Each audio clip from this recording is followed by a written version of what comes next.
Hello, അസ്സലാമലൈക്കും. ഇന്ന് ഞാൻ വളരെ ഡിഫറെൻ്റ് ആയിട്ടുള്ള ഒരു റെസിപ്പി ആയിട്ടാണ് വന്നിട്ടുള്ളത്. നമുക്ക് രാത്രിയിൽ ചിക്കൻ കറിയുടെയും അതേപോലെ തന്നെ ചിക്കൻ ഫ്രൈയുടെയും ഒക്കെ കൂടെ കഴിക്കാൻ പറ്റുന്ന ഒരു കിടിലൻ ആയിട്ടുള്ള ഒരു പൊറോട്ടയാണ്.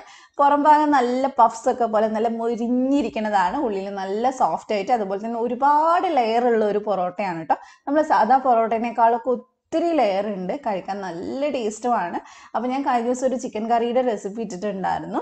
അപ്പോൾ അതിൻ്റെ കൂടെയാണ് ഞാനിത് ഉണ്ടാക്കിയിട്ടുള്ളത്. അപ്പോൾ എല്ലാവരും ഒന്ന് ട്രൈ ചെയ്യാം കേട്ടോ. നമുക്ക് കുബൂസിന് പകരമൊക്കെ കഴിക്കാൻ പറ്റുന്നതാണ്. അപ്പോൾ വീഡിയോയിലോട്ട് പോകുന്നതിന് മുമ്പായിട്ട് ആദ്യമായിട്ട് ചാനൽ കാണുന്നവരുണ്ടെങ്കിൽ ഒന്ന് സബ്സ്ക്രൈബ് ചെയ്ത് സപ്പോർട്ട് ചെയ്യുക. അപ്പോൾ നമുക്ക് വൈകാതെ തന്നെ വീഡിയോയിലോട്ട് പോവാം. അപ്പോൾ ഇത് ഉണ്ടാക്കാനായിട്ട് ഞാനിവിടെ ഒരു 4 കപ്പ് മൈദ എടുത്തിട്ടുണ്ട്. അതിനകത്തോട്ട് നമുക്ക് കുറച്ച് ഉപ്പ് ചേർത്ത് കൊടുക്കാം. ആവശ്യത്തിന് ഉപ്പ് ചേർത്ത് കൊടുക്കണം. അതിനുശേഷം നമുക്ക് ഇതിലേക്ക് ഒരു 1/4 ടീസ്പൂൺ ഈസ്റ്റ് ചേർത്ത് കൊടുക്കുക. ഈസ്റ്റ് ഒരുപാട് വേണ്ട, കാരണം ഈസ്റ്റിൻ്റെ ടേസ്റ്റ് അങ്ങനെ ഉണ്ടാവില്ല ഇതിൽ. അപ്പോൾ ഒരു 1/4 ടീസ്പൂൺ ചേർത്ത് കൊടുക്കുക. കൂടെ തന്നെ ഞാൻ 1 ടീസ്പൂൺ ഷുഗറും കൂടെ ചേർത്തിട്ടുണ്ട്, പഞ്ചസാരയും കൂടെ ചേർത്തിട്ടുണ്ട്. ഇനി ഇത് നന്നായിട്ടൊന്ന് മിക്സ് ചെയ്തെടുക്കണം. ഇനി ഇത് നമ്മൾ കുഴച്ചെടുക്കാൻ പോകുന്നത് പാലിലാണ്, പശുവും പാലിലാണ്. അപ്പോൾ പാല് ചെറിയൊരു ചൂട് വേണം, ഇളം ചൂടുള്ള പാലെന്ന് വെച്ചാൽ കൈ ഇട്ട് കഴിഞ്ഞാൽ അങ്ങനെ പൊള്ളാൻ പാടില്ല, ആ ഒരു ചൂടേ പാടുള്ളൂ. അപ്പോൾ അങ്ങനെ പാലൊഴിച്ചിട്ട് നമുക്കിത് നല്ല പോലെ കുഴച്ചെടുക്കണം. നമ്മൾ പൊറോട്ടയൊക്കെ കുഴക്കുന്ന പോലെ അത്യാവശ്യം നന്നായിട്ട് തന്നെ കൗണ്ടർ ടോപ്പിൽ എവിടെയും ഇട്ടിട്ട് ഒരു 5-8 മിനിറ്റ് നന്നായിട്ട് കുഴച്ചെടുക്കുക. എന്നാലേ ഇത് നന്നായിട്ട് സോഫ്റ്റായി കിട്ടുള്ളൂ, അപ്പോഴേ നമുക്ക് നല്ല പോലെ ലെയറൊക്കെ കിട്ടുള്ളൂ. അപ്പോൾ ആവശ്യത്തിനനുസരിച്ച് പാലൊഴിച്ചിട്ട് ഇത് കുഴച്ചെടുത്താൽ മതി. ഞാനിത് കുഴയ്ക്കുന്ന മുഴുവനായിട്ട് കാണിക്കുന്നില്ല കേട്ടോ, കാരണം കൗണ്ടർ ടോപ്പിൽ ഇട്ടിട്ടാണ് ഞാൻ കുഴച്ചിട്ടുള്ളത്. അപ്പോൾ നല്ല സോഫ്റ്റ് ആക്കി എടുത്തിട്ടുണ്ട്. ഈ ഒരു പരുവത്തിലാണ് നമുക്ക് വേണ്ടത്. കുറച്ചൊരു പൊറോട്ടയ്ക്ക് ഉള്ളപ്പോൾ നമ്മൾ ഒരുപാട് ടൈറ്റ് ആക്കിയിട്ടല്ലല്ലോ കുഴയ്ക്കുന്നത്, അപ്പോൾ അതേപോലെ വേണം കുഴച്ചെടുക്കാനായിട്ട്. അപ്പോൾ ഇനി നമുക്കിതൊന്ന് അടച്ചിട്ട് ഒരു 15 മിനിറ്റ് ഒന്ന് മാറ്റി വെക്കാം. അതിനുശേഷം നമുക്ക് ഇതിലേക്ക് വേണ്ട ബട്ടർ ഒന്ന് മെൽറ്റ് ചെയ്തെടുക്കണം. അപ്പോൾ ഞാൻ ഒരു 1/4 കപ്പ് ബട്ടറാണ് എടുത്തിട്ടുള്ളത്. അപ്പോൾ അത് നമുക്കൊരു സോസ് പാനിൽ ചേർത്ത് കൊടുക്കാം. നിങ്ങളുടെ കയ്യിൽ ബട്ടർ ഇല്ലെങ്കിൽ പ്രശ്നമൊന്നുമില്ല, നിങ്ങൾക്ക് നെയ്യ് വെച്ചിട്ട് ചെയ്യാം. നെയ്യ് വെച്ചിട്ടോ അല്ലെങ്കിൽ ഓയിൽ വെച്ചിട്ടോ ചെയ്യാം.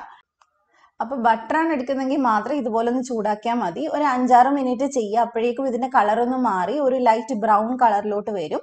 അപ്പോൾ നല്ലൊരു സ്മെല്ലായിരിക്കും, അടിപൊളി സ്മെല്ലാണ് കേട്ടോ. അപ്പോൾ അത്രയും നേരം നമ്മൾ ഇതൊന്ന് വേവിച്ചെടുക്കണം. അതിനുശേഷം നമുക്ക് തീ ഓഫ് ചെയ്ത് ഇത് ചൂടാറാൻ വേണ്ടി വെക്കണം.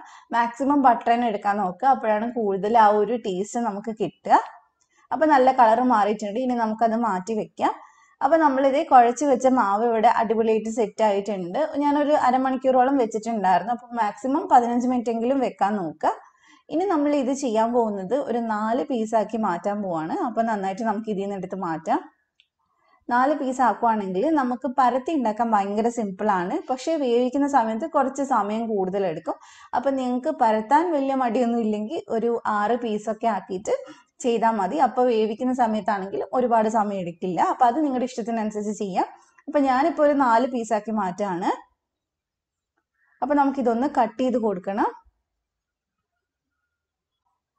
ഇത് നമുക്ക് അത്യാവശ്യം കുറച്ച് പേർക്ക് കഴിക്കാനുണ്ടാവും കേട്ടോ, കാരണം നമ്മൾ ഇത് ഒരെണ്ണം തന്നെ നമുക്ക് മുഴുവനായിട്ട് കഴിക്കാൻ പറ്റില്ല. ഒരു പകുതിയൊക്കെ കഴിച്ചാൽ തന്നെ നമ്മുടെ വയറ് നിറയും. അപ്പോൾ അത്രയും പേർക്ക് കഴിക്കാനുണ്ടാവും.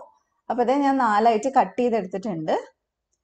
ഇനി നമുക്കിതിനെ നന്നായിട്ടൊന്ന് ബോളാക്കി എടുക്കണം. അധികം ക്രാക്ക് ഇല്ലാത്ത രീതിയിൽ നന്നായിട്ടൊന്ന് ഉരുട്ടിയെടുക്കുക.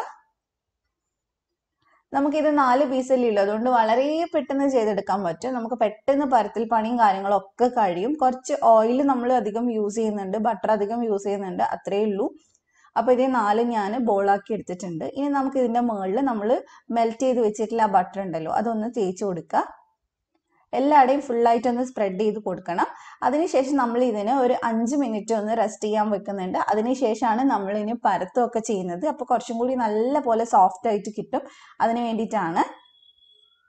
അപ്പോൾ അതേ നമ്മൾ മുഴുവനായിട്ടും ബട്ടറൊക്കെ ഒന്ന് തേച്ച് കൊടുത്തിട്ടുണ്ട്. ഇത്രയും മതി. ഇനി നമുക്ക് ഇതിൽ നിന്ന് ഒരെണ്ണം എടുത്തിട്ട് ഒന്ന് പരത്തിയെടുക്കാം. ഇത് നമ്മൾ പരത്തുന്നത് ഒട്ടും തന്നെ പൊടി ചേർക്കാതെയാണ്. അപ്പോൾ മൊത്തത്തിൽ നമ്മൾ ഓയിൽ ഒന്ന് കൗണ്ടർ ടോപ്പിൽ സ്പ്രെഡ് ചെയ്ത് കൊടുക്കുക. അതിനുശേഷം കൈ വെച്ചിട്ട് നന്നായിട്ട് ഇതുപോലെ വലിച്ചു കൊടുക്കുക.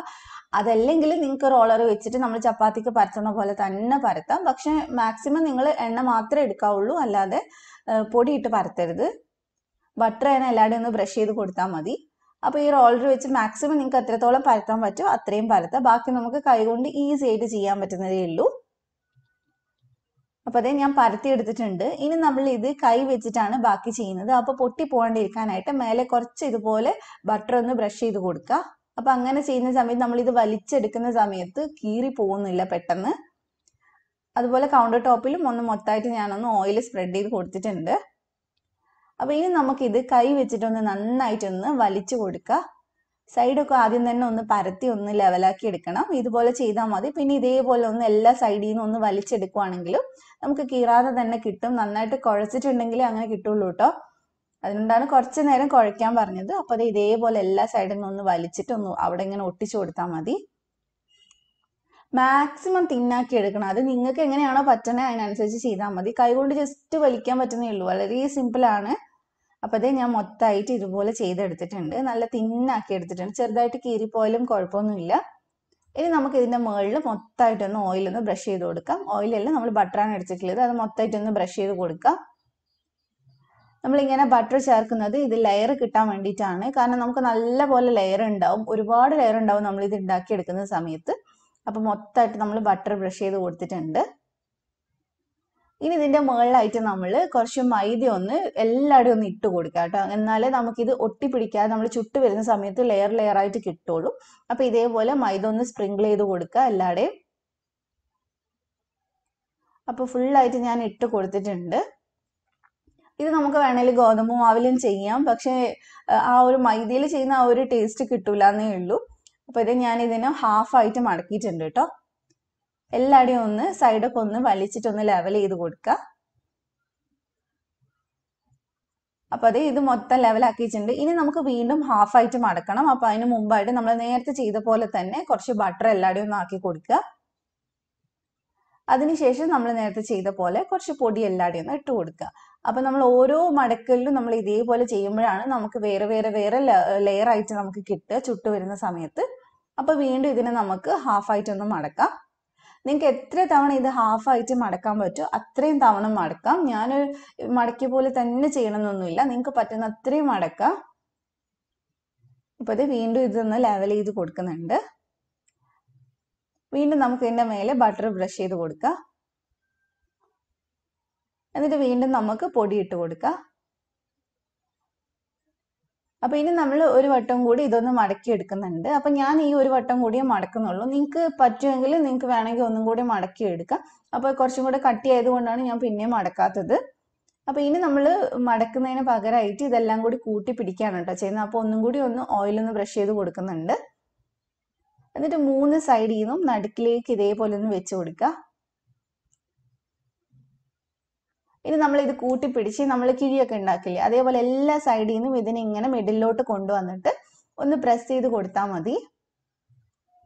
അപ്പോൾ അടിഭാഗം നല്ല ക്രാക്കൊന്നും ഇല്ലാതെ നമുക്ക് കിട്ടും. കണ്ടില്ലേ, ഇതേപോലെ ഉണ്ടാവും. എന്നിട്ട് നമ്മൾ ഈ ചുരുട്ടിയ ഭാഗം ഇതേപോലെ ഒന്ന് കൈ വെച്ചിട്ട് എല്ലാം ഒന്ന് ഒട്ടിച്ചിട്ട് ഒന്ന് പ്രസ് ചെയ്ത് കൊടുത്താൽ മതി.